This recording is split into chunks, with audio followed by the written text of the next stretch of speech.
Come to studio news இருக்கம் யாரை பற்றி பார்க்க போகிறோம்னா சசிகலா ஓபிஎஸ்ன்னு பார்த்தீங்கன்னா நேருக்கு பார்த்தீங்கன்னா சந்திக்கிறாங்க.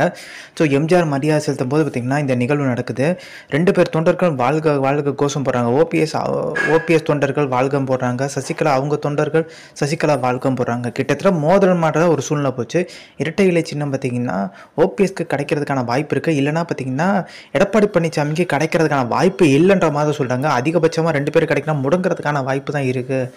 ஆனால் எடப்பாடி பழனிசாமி பொதுச்செயலாளர் தேர்ந்தெடுக்கப்பட்ட விதம் பார்த்தீங்கன்னா கட்சியை விதிகளை மதிக்கலை எடப்பாடி பழனிசாமி. இதெல்லாம் புகழ்ந்து சொல்லியிருக்காரு. ஒருவேளை தேர்தலை வச்சு ஒருவேளை எடப்பாடி பழனிசாமி ஜெயிச்சா நான் பொதுச்செயலாளர் ஏற்றுக்கிறேன்ற மாதிரி சொல்லிட்டார். தேர்தல் எல்லா மாவட்டத்திலையும் வைக்கணும். பொதுச்செயலாளர் பார்த்தீங்கன்னா யார் வேணால் போட்டிடலாம். ஸோ எம்ஜிஆர் எப்படி அந்த விதிகளை கொண்டு வந்தோம் அந்த மாதிரி பார்த்தீங்கன்னா போட்டுட்டு ஒருவேளை எடப்பாடி பழனிசாமி ஜெயிச்சா நான் அக்செப்ட் பண்ணிக்கின்ற மாதிரி சொல்லியிருக்காரு. ஸோ இந்த ஈரோடு இடைத்தேர்தலில் பார்த்தீங்கன்னா சின்ன முடங்கிறதுக்கு வாய்ப்பு இருக்குது. 2026க்குள்ளே எப்படியா ஒருங்கிணைச்சிருவேன்ற மாதிரி புகழேந்தி சொல்லியிருக்காரு. ஸோ இந்த இன்ஃபர்மேஷன் பிடிச்சா லைக் ஷேர் தேங்க்ஸ் ஃபார் வாட்சிங்.